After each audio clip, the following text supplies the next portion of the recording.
A sombra da personalidade, conforme descrita por Carl Jung, é aquela parte de nós mesmos que tendemos a reprimir ou negar. Ela consiste em aspectos da nossa psique que não se enquadram na imagem que temos de nós mesmos ou naquilo que a sociedade valoriza. Olá a todas e a todos, eu sou o Max Sirius, sou terapeuta junguiano, magista, e esse é o canal Sirius 93. Se você ou alguém que você conhece está à procura de psicoterapia online, você pode falar comigo pelo meu Instagram, e-mail ou WhatsApp. Os links de todos os contatos estão aqui embaixo. Eu publico vídeos todos os meses. A partir de R$ 11,00, você pode ajudar financeiramente o meu canal através da plataforma Apoia-se e ter acesso a um grupo exclusivo de colaboradores no WhatsApp. O link para o Apoia-se também está aqui embaixo. Você também pode me ajudar curtindo o vídeo, compartilhando, comentando o que você achou e se inscrevendo no canal. A seguir, eu vou ler o artigo Ao Encontro da Sombra na Vida Cotidiana, de William A. Miller, publicado na coletânea Ao Encontro da Sombra, organizado por Connie Zweig. Existem pelo menos 5 caminhos eficazes para a viagem interior, a fim de observarmos a composição da nossa sombra. 1. Pedir que os outros nos digam como nos veem. 2. Descobrir o conteúdo das nossas projeções. 3. Examinar nossos lapsos verbais e de comportamento e investigar o que realmente acontece quando somos vistos de modo diferente do que pretendíamos. 4. Analisar nosso senso de humor e nossas identificações. E 5. Estudar nossos sonhos, devaneios e fantasias. A opinião dos outros. Podemos começar olhando para o nosso reflexo além do espelho. Ao olhar no espelho, vemos apenas o reflexo de nós mesmos do modo como preferimos nos ver. Ao olhar além do espelho, vemos a nós mesmos do modo como somos vistos. Se esse exercício lhe parecer impossível, comece com alguma outra pessoa. Pense em alguém que você sabe que vive em algum grau de autoilusão. Isso não é difícil, porque todos nós estamos bem familiarizados com as dimensões da sombra dos outros, e sempre nos espanta que eles sejam tão ignorantes de algo que é tão evidente. Mesmo que eu possa querer negá-lo, sou obrigado a concordar, em teoria pelo menos, que esse assunto é uma rua de mão dupla. Ou seja, se eu posso ver claramente a sua sombra, que você não vê, segue-se que você também pode ver claramente a minha sombra, que eu não vejo. Se me agrada dizer-lhe o que eu vejo, de modo gentil, é claro, então, provavelmente, agrada-lhe dizer-me o que você vê, de modo gentil, é claro. Um dos métodos mais eficazes para observarmos a nossa sombra pessoal é pedir aos outros que nos digam como nos veem. A maioria das pessoas, infelizmente, treme só de pensar nisso. Preferimos continuar a achar que os outros nos veem exatamente do modo como vemos a nós mesmos. As pessoas em melhor posição para nos ajudar a ver os elementos da nossa sombra são aqueles que nos conhecem bem. Pode ser o marido, a esposa, uma outra pessoa significativa, um amigo íntimo, um colega ou companheiro de trabalho. Paradoxalmente, as pessoas que mais poderiam nos ser úteis são aquelas às quais talvez nos demos menos atenção. Aquelas a quem acusamos de subjetividade declarada, projeção ou simplesmente invencionice. Seria menos ameaçador ouvir a opinião de um estranho, mas os estranhos não estão em posição de nos oferecer percepções tão autênticas como as das pessoas que nos conhecem bem. Essa é uma outra indicação da dificuldade dessa viagem. Vamos supor que eu peço a sua opinião e você me diz que me viu como submisso nas várias situações em que estivemos envolvidos. Talvez eu ache válida a sua observação, mesmo que me seja difícil ouvi-la. No fundo, o que eu quero dizer é: de que raio você está falando? Submisso é a última coisa que eu quero ser. Mas seguro a língua. Essa reação me oferece uma pista bastante substancial de que provavelmente acabei de encontrar um traço ou característicos verdadeiros da minha sombra. Pois toda vez que nos declaramos a favor ou contra e defendemos nossa posição com intransigência, talvez estejamos exatamente no território da nossa sombra pessoal e faremos bem em investigar. houve a sua identificação do traço na minha sombra e, mesmo que eu ache extremamente difícil de acreditar que pareço ser submisso, eu a aceito com a sua percepção. Vou então ao amigo íntimo, explico o que eu estou fazendo e lhe digo que um outro amigo me vê como uma pessoa submissa. Peço-lhe para ser honesto e me dizer se é assim que ele me vê. Posso me satisfazer com essa segunda opinião ou querer repetir o processo.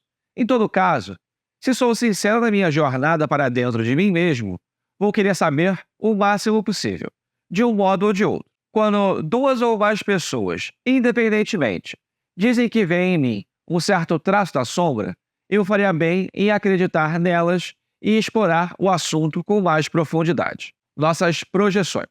O segundo caminho para chegar à sombra pessoal é examinar nossas projeções. A projeção é um mecanismo inconsciente que usamos sempre que é ativado um traço ou característica da nossa personalidade que não está relacionado com a consciência. Como resultado da projeção inconsciente, observamos esse traço pessoal das outras pessoas e reagimos a ele. Vemos nos outros algo que é parte de nós, mas que deixamos de ver em nós mesmos. Fazemos projeções negativas e projeções positivas. Na maior parte do tempo, o que vemos nos outros são as dimensões indesejáveis de nós mesmos. Portanto, para encontrar os elementos da sombra, precisamos examinar quais os traços, características e atitudes que nos desagradam nos outros e a intensidade com que nos desagradam. O método mais simples consiste em listar todas as qualidades que não apreciamos nos outros. Por exemplo, vaidade, irritabilidade, egoísmo, maus modos, ambição, etc. Quando a lista estiver completa, e é provável que ela seja bem longa, destacamos as características que não só nos desagradam nos outros, mas que também odiamos, detestamos e desprezamos. Essa segunda lista será uma imagem razoavelmente exata da nossa sombra pessoal. Talvez ela seja difícil de acreditar e mais difícil ainda de aceitar. Por exemplo, se listei a arrogância como um dos traços que simplesmente não posso suportar nos outros e se critico com veemência uma pessoa pela sua arrogância no trato com os outros, eu faria bem em examinar o meu próprio comportamento para ver se eu também não estarei praticando a arrogância. É claro que nem todas as nossas críticas sobre os outros são projeções de traços indesejáveis da nossa própria sombra. Mas sempre que a nossa reação ao outro envolve emoção excessiva ou reação exagerada, podemos estar certos de que algo inconsciente foi estimulado e está sendo ativado. Como já dissemos, as pessoas sobre as quais projetamos devem ter um gancho, no qual a projeção possa se fixar. Se Jim, às vezes é arrogante, por exemplo, tem uma certa razão em não apreciar o seu comportamento. Mas, na verdadeira projeção da sombra, minhas críticas ao Jim excederiam em muito a sua demonstração de arrogância. As situações de conflito levantam muitas questões e fazem surgir fortes emoções. Por isso, oferecem um palco excepcional para possíveis projeções da sombra. Na experiência do conflito, talvez sejamos capazes de aprender muito sobre as características da nossa sombra. Aquilo que condenamos no inimigo, talvez nada mais seja do que a nossa projeção da sombra na nossa própria escuridão. Também projetamos as qualidades positivas da nossa sombra sobre os outros. Vemos nos outros aqueles traços positivos que possuímos, mas que, por qualquer razão, não deixamos que penetre na nossa consciência e não conseguimos discernir. Por exemplo, percebemos qualidades positivas de uma pessoa sem que haja nenhuma evidência empírica em seu apoio. Isso acontece muito nos envolvimentos românticos e, às vezes, na avaliação pessoal. Os enamorados, presas do desejo um pelo outro, projetam mutualmente seus próprios atributos positivos inconscientes. O traço projetado talvez exista de alguma forma no outro. Caso contrário, a projeção não se manteria. Mas é frequente que este traço não exista no grau que o outro vê ou acredita ver. Por exemplo, Susan, que tem uma dimensão muito gentil e generosa na sua sombra, projeta sobre Sam e louva-o pela sua grande gentileza, em especial para com ela própria. Os amigos tentam ajudar Susan a ver que, embora Sam não pareça ser egoísta e ávido, suas demonstrações de gentileza e generosidade não passam de tiros de pólvora seca. Mas Susan se recusa a ouvi-los. Quando somos fisgados por uma qualidade positiva de outra pessoa, projetamos sobre ela todos os tipos de possíveis qualidades positivas. Isso às vezes acontece em entrevistas de avaliação pessoal e é conhecido como efeito halo. O entrevistado, que assim fisgou o entrevistador, será, aos seus olhos, incapaz de erro.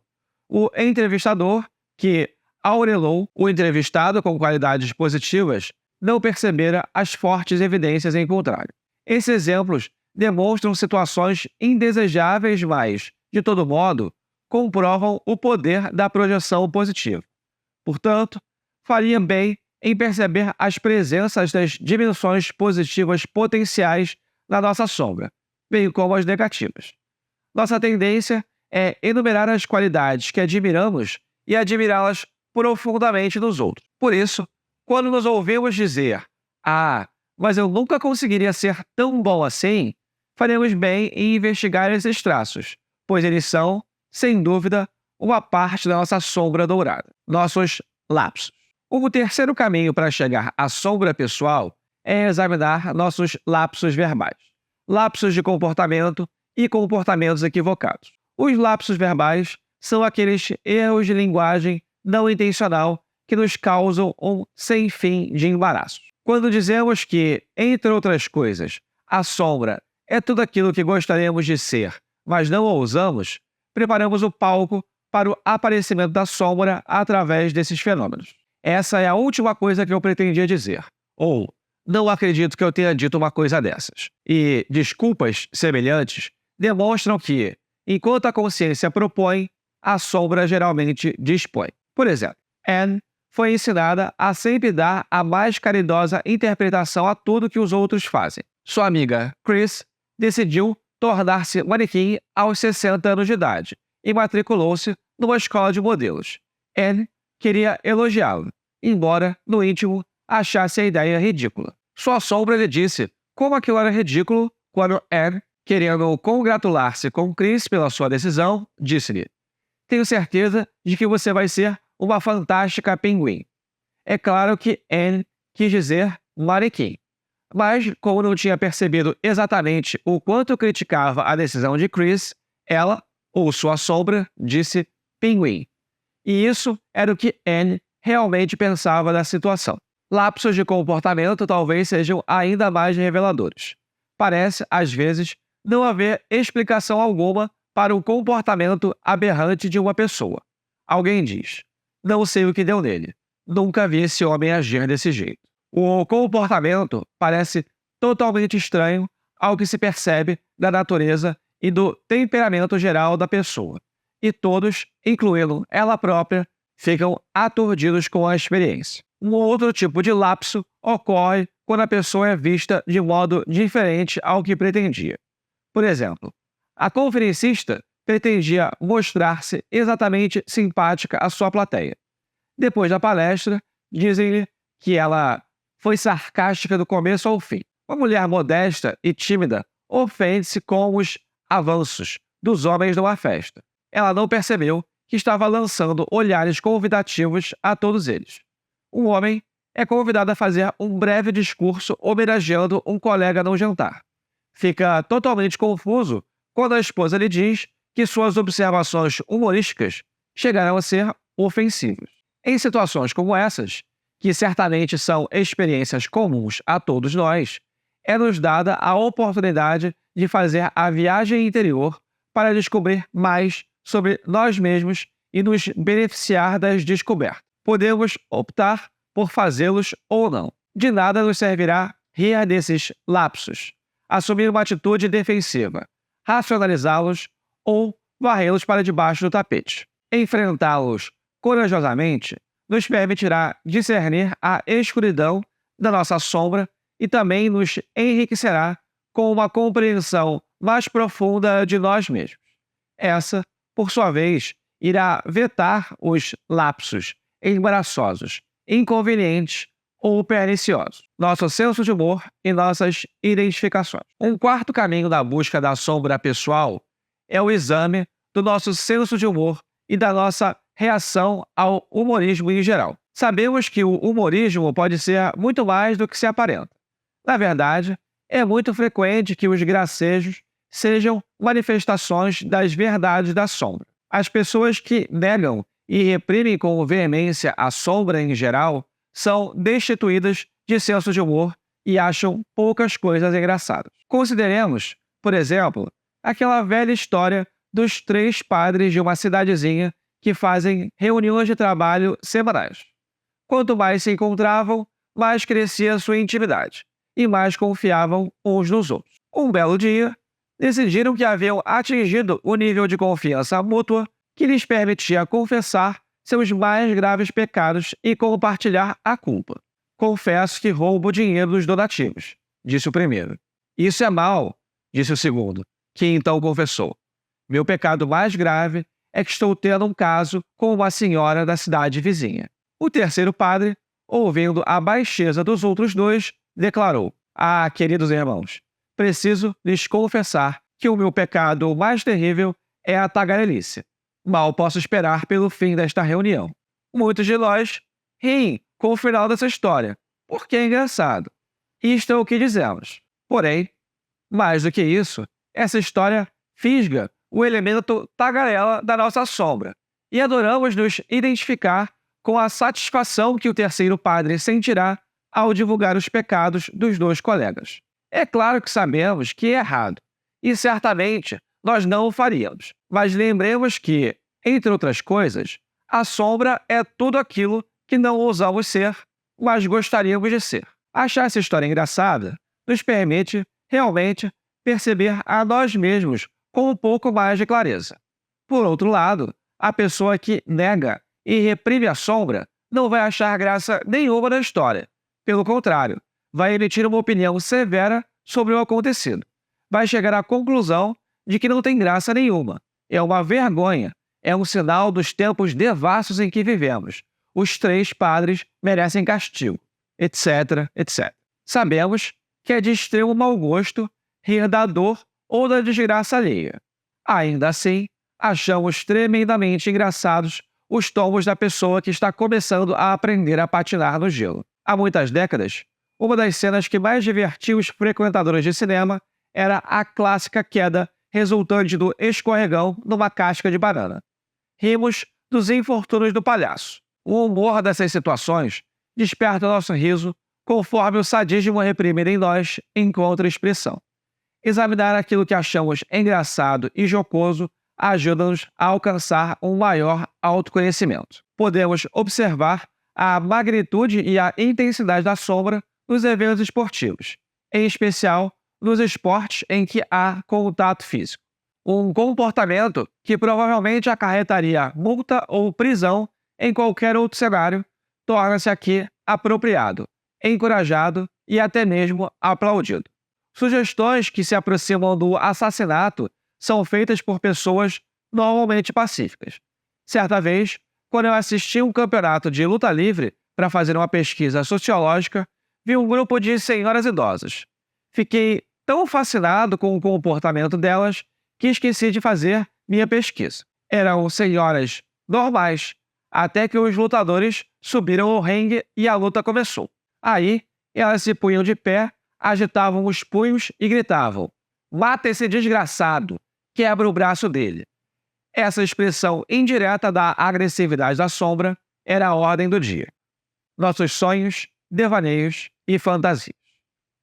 Um último caminho para chegar à sombra é o estudo dos nossos sonhos, devaneios e fantasias. Embora alguns pretendam negar, todos nós sonhamos, construímos castelos no ar e fantasiamos. Se começarmos a prestar atenção a essas experiências, podemos aprender muito sobre a nossa sombra e seus conteúdos. Quando a sombra aparece nos nossos sonhos, ela surge com uma figura do mesmo sexo que nós. No sonho, reagimos a ela com medo, antipatia ou aversão, ou do modo como reagimos a alguém que nos é inferior, um ser menor. No sonho, geralmente queremos evitá-la, muitas vezes sentindo que ela nos persegue, seja isso verdade ou não. A sombra também nos aparece sob uma forma indistinguível, que intuitivamente tememos e da qual queremos escapar. Já que a figura é nossa própria sombra, ou alguma parte representativa da nossa sombra, precisamos enfrentá-la e descobrir o que ela é e qual a sua mensagem. Precisamos observar suas ações, atitudes e palavras, se houver. Já que personifica dimensões de nós mesmos que poderiam ser conscientes, ele é um recurso útil para conhecermos a nós mesmos. A tendência usual no sonho, porém, é evitar a sombra, exatamente como muitos de nós fazem na vida consciente. Podemos negar que nos entregamos a divagações e fantasias, mas a verdade é que passamos mais tempo nisso do que estamos dispostos a admitir. É insuportável, se não impossível, manter a mente consciente e concentrada durante todo o seu tempo de vigília. Portanto, em que pensamos quando não há nada em que pensar?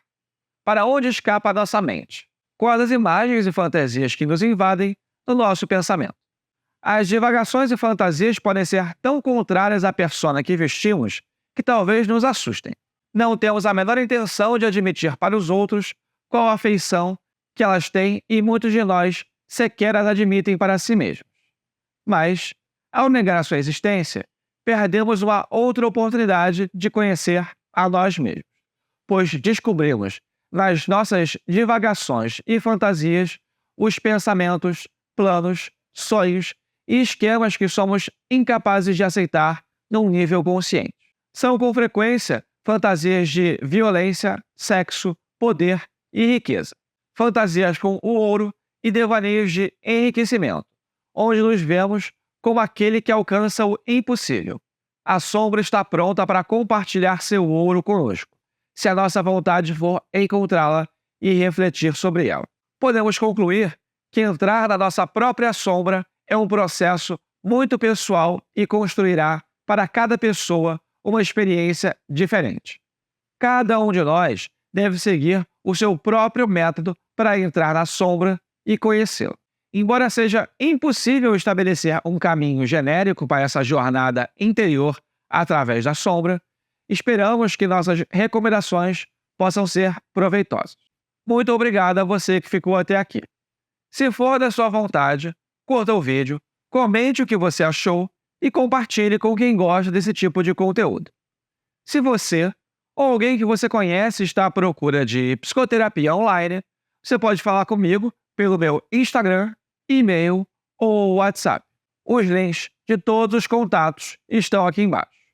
Eu publico vídeos todos os meses. A partir de R$ 11,00, você pode ajudar financeiramente o meu canal através da plataforma Apoia-se e ter acesso a um grupo exclusivo de colaboradores no WhatsApp. O link para o Apoia-se está aqui na descrição. Além disso, eu também faço parte dos projetos do Calem, em especial do podcast Foco de Pestilência. Não se esqueça de se inscrever para receber notificações. Mais uma vez, obrigado a você que ficou até aqui. Em 93.